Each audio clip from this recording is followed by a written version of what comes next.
Hello friends, Bigg Boss common man ஆடிஷனுக்கு போனதுல இருந்து பிரியாவர்ஷினிக்கு கிடைச்ச பப்ளிசிட்டி வேற லெவலுக்கு போயிடுச்சு. அதுவும் நைட்டி போட்டு கிட்ட ஆடிஷனுக்கு போனது, அங்க நடுவர்கள் கிட்ட கேள்வி கேட்டது அப்படின்னு ஆரம்பத்திலேயே அவங்களுடைய ஆடிஷன் கொஞ்சம் வித்தியாசமா தான் இருந்துச்சு.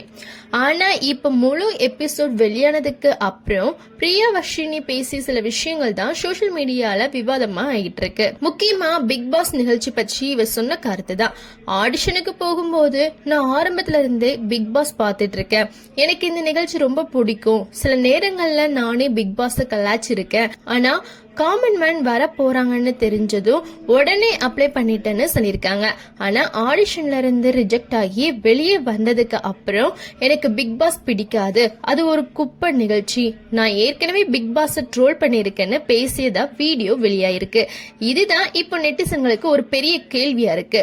உள்ள இருக்கும்போது பிக் பாஸ் ரொம்ப பிடிக்கும், வெளியே வந்ததுக்கு அப்புறம் அது குப்பை நிகழ்ச்சி அப்படின்னா இதுல எது உண்மையான பிரியாவர்ஷினின்னு கேட்டு கலாய்ச்சிட்டு வராங்க. அடுத்ததா நைட்டி விவகாரத்துக்கு போலாம். பிரியாவர்ஷினி வெளியே கொடுத்த சில பேட்டிகள்ல நான் நைட்டி போட்டுக்கிட்டு தான் வருவேன்னு ஏற்கனவே சொல்லி அனுமதியும் வாங்கிட்டு தான் வந்தேன்னு சொல்லியிருக்காங்க. ஆனா இப்போ வெளியா இருக்கக்கூடிய ஆடியோல அதுக்கு கொஞ்சம் வேற மாதிரியான விஷயம் இருக்கிற மாதிரி தெரியுது. அந்த ஆடியோல விஜய் டிவி பிரபலமான ஒருத்தர் கிட்ட நான் நைட்டி போட்டு வரவான்னு பிரியா கேட்டிருக்காங்க. அதுக்கு அது உங்களோட விருப்பம், ஆனா உள்ள மாத்த சொன்னா மாத்திக்கிறதுக்கு ரெடியா இருங்க, அதுக்காக வேற ஒரு ட்ரெஸ்ஸும் எடுத்துட்டு வாங்கன்னு சொல்லியிருக்காங்க. இதை கேட்டதுக்கு பிறகு அப்போ நைட்டிக்கு முழுசா அனுமதி வாங்கிட்டு தான் வந்தேன்னு சொன்ன கதை என்னன்னு ரசிகர்கள் கேள்வி எழுப்பியிருக்காங்க. அது மட்டும் இல்லாம ஆடிஷன்ல மாயா, ஆரி, ஓவியா 3 பேரும் நைட்டி போட்டுக்கிட்டு வந்ததுக்கான காரணத்தை கேட்டிருக்காங்க. அதுக்கு பிரியா சொன்ன பதில் என்னன்னா, நான் வீட்டுல எப்படி இருப்பேனோ அப்படியே இங்க வந்திருக்கேன், இது ஒரு காமன் மேனை பிரதிபலிக்கிற உடனே சொல்லியிருக்காங்க. அது அவங்களுடைய தனிப்பட்ட விருப்பம், அதுல பிரச்சனை இல்ல. ஆனா அதுக்கப்புறம் நைட்டிய சுத்தி நடந்த விவாதங்களும் வெளியே கொடுத்த விளக்கங்களும் தான் இப்போ ட்ரோல் மெட்டீரியலா மாறி இருக்கு. அதுல ஓவியா கேட்ட ஒரு கொஸ்டின் ரொம்ப சுவாரஸ்யமா இருந்துச்சு.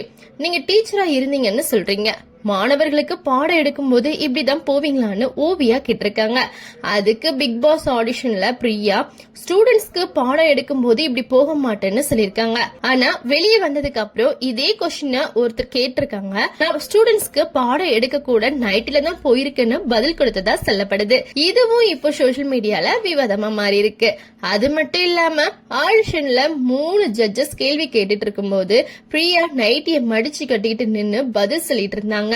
அப்போ தொகுப்பாளர் ராஜு, நடுவர்கள் உங்ககிட்ட பேசிட்டு இருக்காங்க, ஒரு மரியாதைக்காகவது நைட்டிய கொஞ்சம் கீழே இழுத்து விடலாமே அப்படின்னு சொல்லியிருந்தாங்க. அதுக்கு பிரியா, இதுல என்ன மரியாதை குறைஞ்சு போயிடுச்சுன்னு கேட்டு அதுக்கப்புறம் நைட்டிய அவுத்து விட்டுருக்காங்க.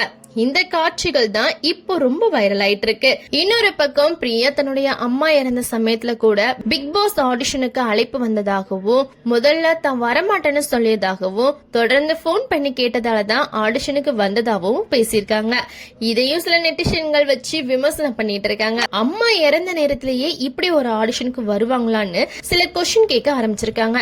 இன்னும் சிலர் இதையெல்லாம் ஏன் இவ்வளவு டிராமாவா சொல்றாங்கன்னு விமர்சனம் பண்றாங்க. அதோட ஆடிஷன்ல நடந்த விஷயங்களுக்காக ஆரி, ராஜு, மாயா 3 பேரும் தன்னிடம் மன்னிப்பு கேட்கணும்னு பிரியா வெளியே வந்ததுக்கு அப்புறமும் தொடர்ந்து பேசிட்டு வராங்க. இப்படி பிக் பாஸ் வீட்டுக்குள்ள போக முடியலனாலும் பிக் பாஸ் ஆடிஷன் மூலமா சோசியல் மீடியாவில மட்டும் பிரியாவர்ஷினிக்கு நல்ல பப்ளிசிட்டி கிடைச்சிருக்கு. குறிப்பா நைட்டி அக்கா அப்படின்னு ஒரு பெயரும் நெட்டிசன்கள் மத்தியில ட்ரெண்ட் ஆகிட்டு இருக்கு. இன்னும் சிலர் இவரை வேற சில முன்னாள் வைரல் போட்டியாளர்களோட ஒப்பிட்டு கலாய்ச்சிட்டு வராங்க.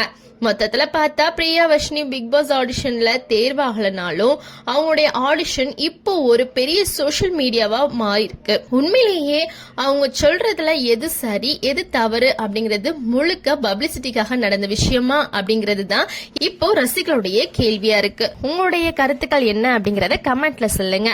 நன்றி, வணக்கம்.